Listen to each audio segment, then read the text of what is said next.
السلام علیکم۔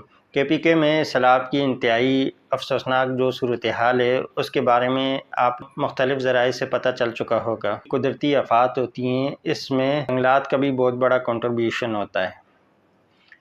کے پی کے اندر عمران خان صاحب نے کافی تک درخت لگائے بھی تھے۔ ٹری کا نام تھا، ملین ٹری کا نام تھا، یا اس طریقے کے نام سے مختلف پروجیکٹ انہوں نے سٹارٹ کیے تھے اور کافی حد تک عمران خان صاحب نے اپنی حکومت میں اس پہ کام کیا تھا۔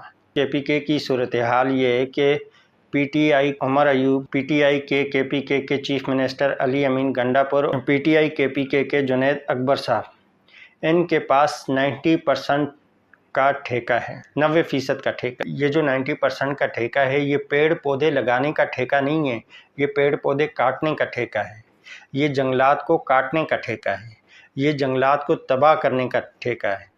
اس سیلاب کی تباہیوں کی اگر آپ ویڈیو دیکھو تو آپ کو پانی کے اندر درخت کٹے ہوئے نظر آئیں گے۔ کے پی کے اندر جنگلات کی انتہائی بری کنڈیشن ہے، بڑی تعداد میں درختوں کو کاٹ دیا جا چکا ہے۔